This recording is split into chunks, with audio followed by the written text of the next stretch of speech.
So the other week, it was April 26th, and it was Alien Day. If you don't know why that's Alien Day, it's because in the movie Alien, the planetary they go to is LV 426. And so fans kind of made that officially Alien Day. And they did a re release of Alien at the theaters for the 45th anniversary. And I had never seen Alien in the theater before.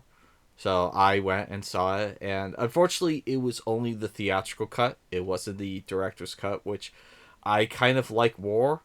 But there were certain aspects of the theatrical cut that I noticed that were not in the director's cut. Like, there's a couple of quick little shots that weren't in the director's cut. One of Brett, like having a little tantrum in between one of the scenes, and like little tiny things like that.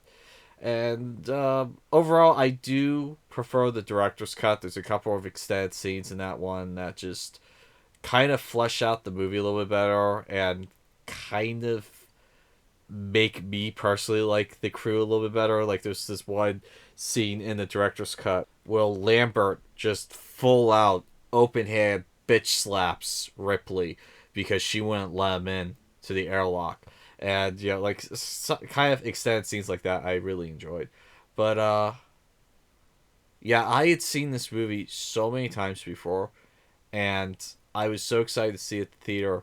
And I did notice a couple of things that I never noticed on TV, and that is some of the like wide ship shots where they're showing them through the window. You could see like the footage shaking just ever so slightly in the video footage of like the characters moving inside the window. So obviously it was a miniature model, and they like overlapped the model over like probably a green or blue screen behind that, showing the like footage of them walking in there.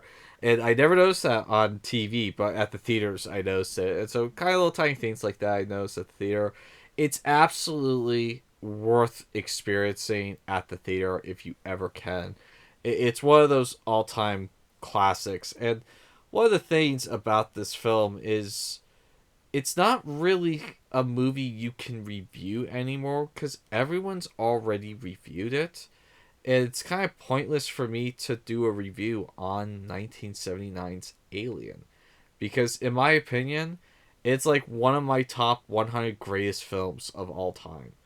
And it's one of those movies that I really don't have any problems with, and I would just flat out give it a perfect score. And it's like, okay, obviously I'm a huge fan of this movie.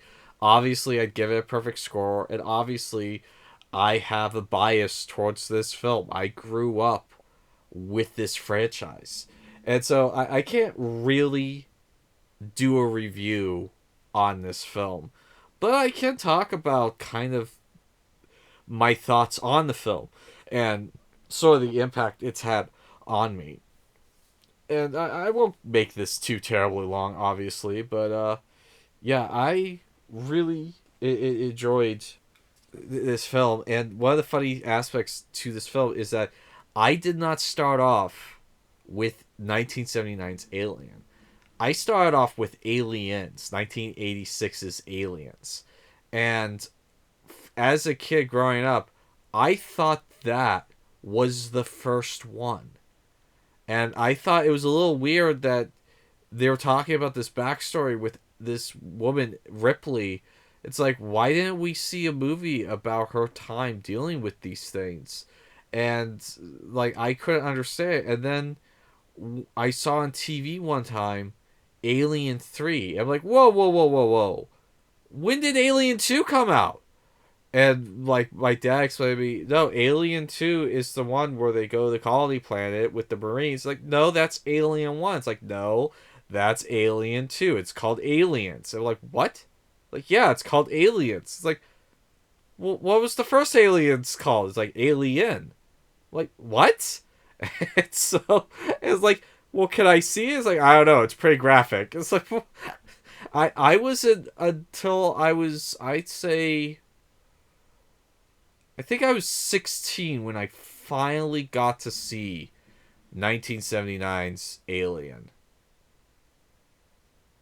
and it was a blast. It was such an experience, and it had this weird, creepy tone with it.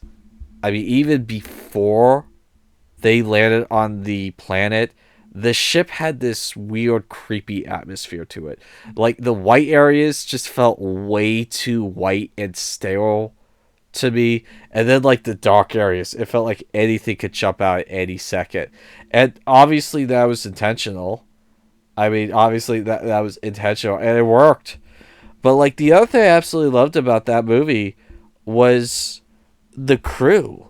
I mean, the crew, they did not feel like they were all models.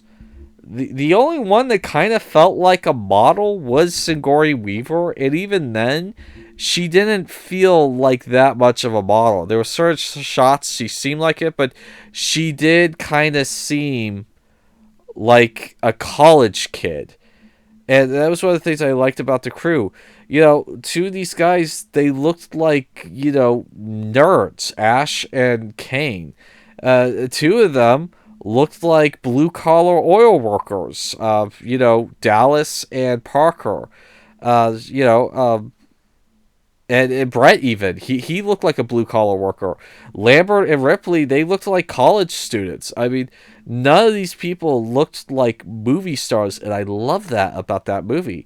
They looked like average Joes, and that was another thing I loved about the movie is it had this very you know realistic, grueling everyday vibe to it. How they were like, hey, we gotta do this, you gotta fix this, and two guys complain about the bonus situation. The captain, like, okay, I'll go talk to the computer, see where we're at, and he's just like nonchalantly walking in, just flipping switches, waking up.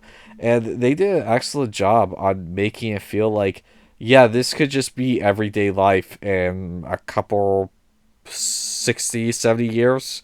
And so they did a really good job with that. Even though they have the retro computers that are very out of date, it fits with the vibe, and the technology of the ship still feels like it's futuristic. It doesn't feel like 1950s futuristic. It feels like industrial futuristic. And I love that. Industrial futuristic is probably the most realistic future we're going to be going to if we ever do reach the future. But yeah, no, it definitely looked great. Absolutely love this movie. I love the creature, and I loved that it started off with no clear defined main character. Ripley was not obviously the main character at the start of this movie. She was just one of the side characters. You didn't know who the main character was because no one had the clear like hero shot you see in so many things where the camera focuses on them as they're washing their face, and it's like, okay, obviously, yeah, they step out of the bathroom, they put on their clothes, and the movie's entirely focused around them. They didn't do that with Alien, and I really appreciated that. Ripley was just in the background for the first 20-30 minutes of the movie. You suspected maybe Captain Dallas was the main character. And then you suspected, well, maybe Kane's the main character. Or maybe it's Ash. Yeah, you had no idea who the main character was going to be. It could have been Kane, it could have been Ash, it could have been Parker or Brett. And that was kind of a brilliant aspect of that film. A lot of Alien knockoffs, they don't capture that. And they clearly have a main character. And it's like, okay, obviously that person's not going to die. And in this movie, no one was the clear defined main character, and so you had no idea who was going to die next. I mean, hell, you thought Dallas might have been, the main character until a certain scene happens, and you thought maybe Parker was it, or maybe Ash, or maybe Kane. But yeah, no. It wound up, spoiler alerts for anyone who hasn't seen Alien. You shouldn't be watching this if you haven't seen Alien. But yeah, Ripley's the survivor of the first one, and you know, great character arc for Ripley. Easily the greatest female character of movie history is Ellen Ripley. And one of the defining reasons why she's such a great character is the usual ones. Like, one, she doesn't treat her crew members like complete total dog shit. I mean, in the first Alien, she does talk down to Brett, or is it Brett or Parker? I get the two maintenance guys mixed up, Brett and Parker. Or she yells down to both of them, but she yells down to both of them, throughout the movie.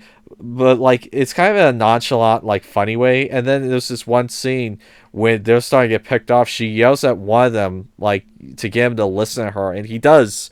And she lays out a tentative plan. And he's like, okay, I can go do that.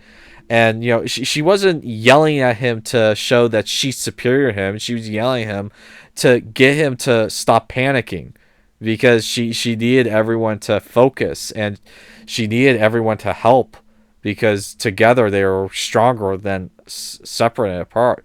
And so that was one of the cool things about Ripley, is she didn't do this bullshit where she talked down a man just to show that she's better in every way, because men need to be put in check. No, she would talk down to a guy because he was like panicking, and it's like it's one of the cool scenes from the second one.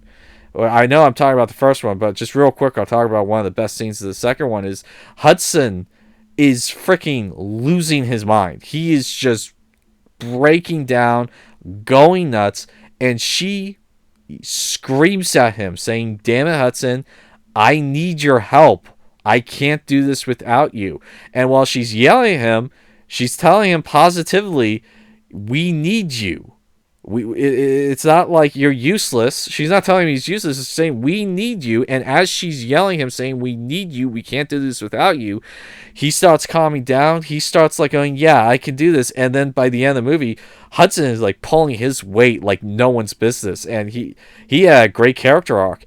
And partially because of Ripley's help. And, she had kind of like that leader type of tone with the way she addressed problems. It is, she's willing to yell at a person, not to belittle them, but to try and get them to focus. And, that was one of the things I liked about Ripley. But one of the things that really made Ripley such an amazing character is the fact that she consistently loses. I know that sounds weird, but a friend of mine, we were watching something one time, and he said, yeah, the hallmark of a good character is a character that suffers loss, because it helps the audience emphasize with them. And I thought about that. It's like, no, you're absolutely right. And I was like thinking about that, and I thought about that with Ripley. And it's like, you know what? That, I say this, affectionately, that bitch has lost so much shit over the course of 3 films that it's like, you see these things on Twix or Twitter that's so stupid. It's like, they show a photo of like Rey from Star Wars. It's like, name another character that's lost more than her. It's like, what the fuck are you talking about? Rey fake Skywalker has barely lost a thing. She's never lost a fight. She's never, like, all she lost was a beginning of a friendship of a guy she knew for like 2 days. All right, that's what she lost. Oh, and her parents abandoned her, but we don't really see that. We see that in a flashback. It's like, if that's all the loss she has, I can name so many other characters that have lost more than Rey Skywalker. That's one of the reasons why I don't like that character. It's not because of Daisy Ridley. I think Daisy Ridley actually has an infectious smile, and I think she's actually done some good roles. And I think with a little bit more years under her belt, she'll be a very competent actress. My problem is the writing of the character of Rey Skywalker. And that's one of the reasons why Ellen Ripley is such a wonderful character, because she's so expertly written. I mean, she's a woman who has lost so much. The first movie alone, she loses her entire crew, her friends, horrifically. Okay, that's a serious loss right there. She loses the entire cargo and ship.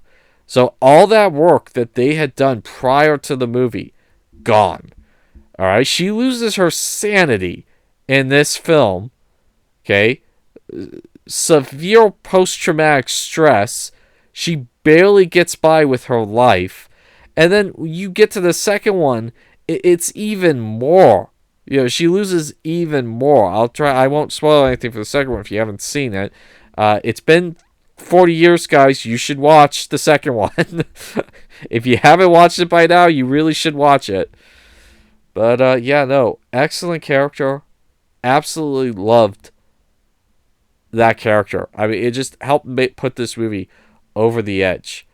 And so I hope the new Alien Romulus does. I'm filming this before Alien Romulus. I don't know if this is getting on before then, but I hope they do kind of do that again with having it unknown who the main character is until like the final half hour, because that would be interesting, because then you don't know who's going to buy it next. And that was one of the great things about this movie. You didn't really, I mean, okay, I knew it wasn't Sigourney Weaver because I know she's in other movies, but like with the rest of the cast, if you'd never known anything about Alien, you would have had no idea who was going to buy it next, because everyone kind of had the same equal screen time at the beginning of this movie. It was ingenious. And I wish more horror movies would kind of do that. I rarely see a horror movie do this, where everyone kind of gets equal screen time at the beginning. So, anyway, that's been kind of my thoughts on the original 1979 Alien. So, because doing a review is pointless at this point. I mean, okay, obviously this guy gives, one of his favorite movies a perfect 11. It's like, why? Why do you waste your time on that? Obviously, we all know you like this movie, and I do consider it one of those perfect films. But yeah, no, this was a fantastic movie, and if you're at all into science fiction or sci-fi horror, you will absolutely love this film. It is just that good. And so, yeah, anyway, that's been my thoughts on 1979's Alien. My name's Christopher Kahn with 11 Hour Reviews, and that will be all for today.